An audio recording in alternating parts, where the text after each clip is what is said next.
Alright guys, so welcome to Acumen Gate Academy। मेरा नाम है डॉक्टर उमाशंकर त्रिपाठी। गाइस, आज की इस वीडियो में हम बात करने वाले हैं एनटीपीसी के गेट 2023 से कट ऑफ की। गाइस, बहुत सारे गेट स्टूडेंट्स इस बात को सोचते हैं कि सर हमारे गेट में कितनी रैंक पे हमें पीएसयू मिल सकता है।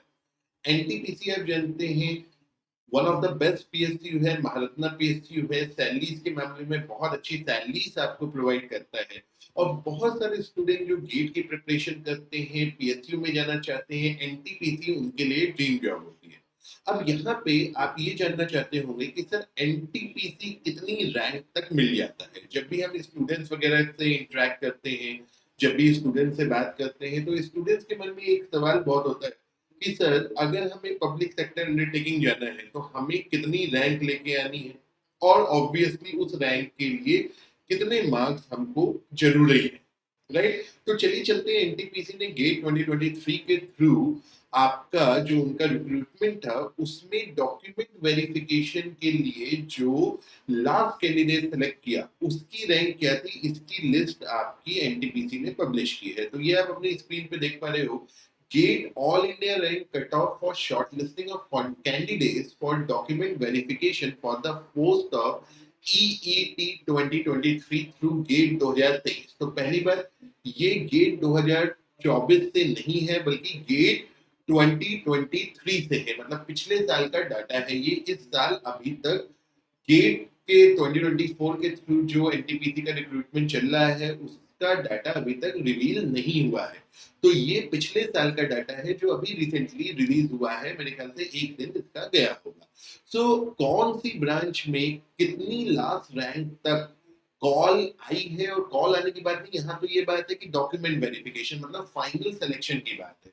तो अगर आप डिसिप्लिन वाइज देखें तो इलेक्ट्रिकल में आप देखिए अनरिजर्व कैटेगरी में 994 रैंक तक स्टूडेंट का सिलेक्शन हुआ है, फाइनल सिलेक्शन। ईडब्ल्यूएस कैटेगरी में 2830, ओबीसी में 2054, एससी में 3737, एसटी में 4376 और पीडब्ल्यूबीडी में 9261, राइट। अगर आप मैकेनिकल में देखें तो 926 लास्ट रैंक पे सिलेक्शन हुआ है, मतलब जिसका जनरल कैटेगरी में लगभग 55-54 के करीब के मार्क्स रहे होंगे वो एनटीपीसी में सिलेक्ट हुआ।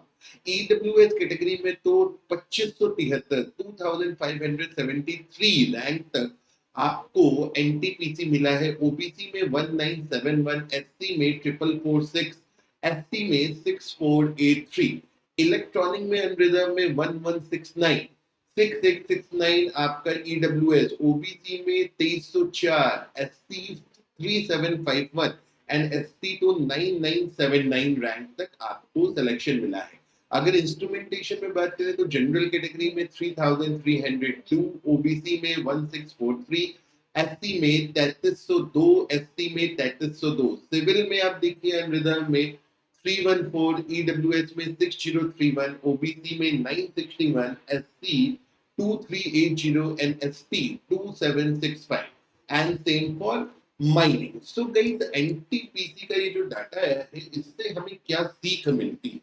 देखिए, बहुत सारे स्टूडेंट जो गवर्नमेंट जॉब में ज्यादा इंटरेस्टेड होते हैं, पब्लिक सेक्टर अंडरटेकिंग में ज्यादा इंटरेस्टेड होते हैं, वो क्या समझ के चलते हैं कि गेट एक ऐसा एग्जाम है जिसमें आपको बहुत ज्यादा मार्क्स लेकर के आने पड़ेंगे।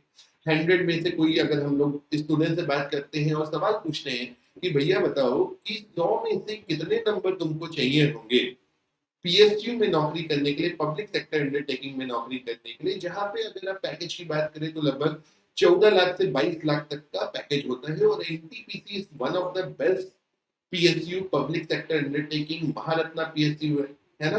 तो जब स्टूडेंट ये सवाल पूछते हैं कि साहब 100 में से कितना नंबर लाना है पब्लिक सेक्टर अंडरटेकिंग के लिए, तो ये आप एनटीपीसी का ऑफिशियल डाटा जो मैंने आपको दिखाया, सर ये तो रैंक के हिसाब से है। तो अगर मैं ब्रांचेस में बात करूं, अगर जनरल कैटेगरी की बात करूं तो इनमें से जितनी भी ब्रांचेस हैं, अगर आपको ये रैंक लानी है तो नियरली आपको 50 to 55 मार्क्स पे ये रैंक मिल जाएंगी, राइट। यानी मात्र 50 से 55 मोर ऑफ द ब्रांचेस में। सिविल में इसमें थोड़ा सा ज्यादा है, लेकिन अगर मैं मैकेनिकल की बात करूं, इलेक्ट्रॉनिक की बात करूं, इलेक्ट्रिकल में बात करूं, तो आपके 50 से 55 नंबर पे आपको एनटीपीसी जैसा पब्लिक सेक्टर अंडरटेकिंग में सिलेक्शन मिल रहा है, राइट। तो गाइस गेट की तैयारी करने से पहले जब हम पीएसयू को ड्रीम करते हैं और सोचते हैं कि हमें बहुत ही ज्यादा मार्क्स लेने के आने पड़ेंगे, तो ऐसा नहीं है। 50 से 55 नंबर पे आपको एनटीपीसी मिल रहा है, जो ऑफिशियल आपका डाटा बता रहा है। तो अगर इस वजह से आप तैयारी नहीं कर रहे हो या तैयारी करने से घबरा रहे हो, तो इस चीज को छोड़ दीजिए और जल्दी से अपनी तैयारी को स्टार्ट करिए। So with this, thank you very much and have a good day.